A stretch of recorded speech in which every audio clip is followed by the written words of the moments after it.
Hello Bushcrafters, welcome back to the workshop. Today we're doing something a little bit different. Today we're going to be cooking bread. So join me for the next 2 to 3 hours as I prepare and cook some of the nicest bread in all of Berkshire. Okay Bushcrafters, so what are we going to need to make this bread? First of all, we're going to need some flour and we're going to use some yeast. Also, we're going to need a mixing bowl,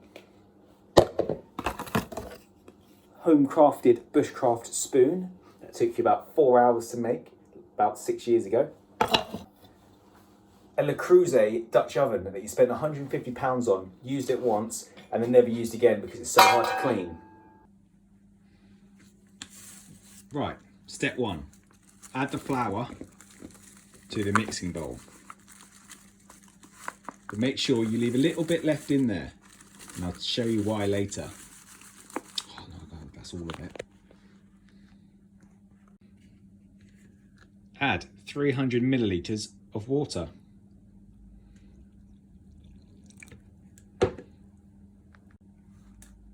Add 2 tablespoons of oil.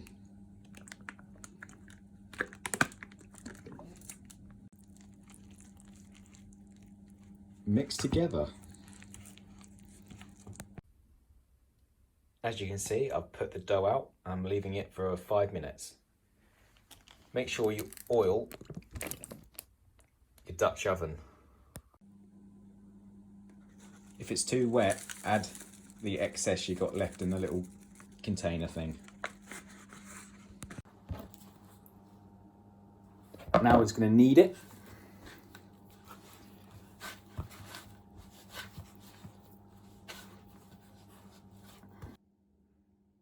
Now we're going to put it into the pattern, into the Dutch oven, and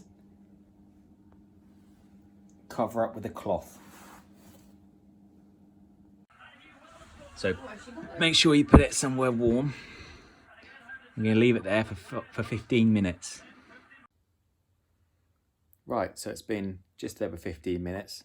Let's see how the bread's doing. How's it looking, Vito? Should we have a look? No, I think it's looking good. Get out of it. Time for the oven.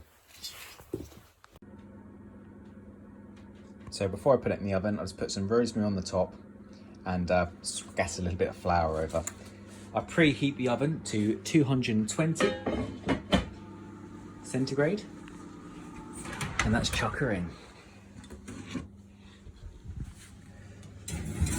Oh, just burnt myself.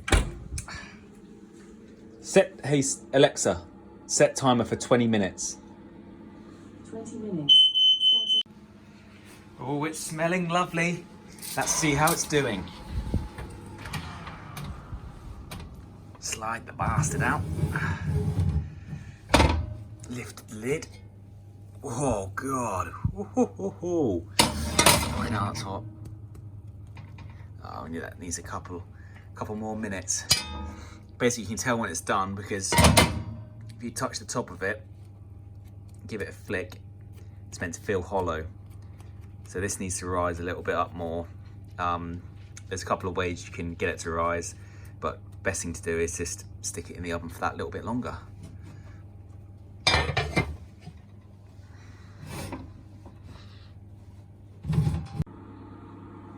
Right, so it's been in there for 30 minutes. And now what we're going to do to get a nice crusty top is remove the top,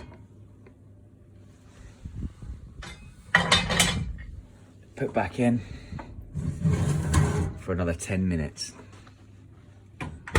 Right, it's the moment of truth. Let's see how it looks. Oh, look at that. Perfect.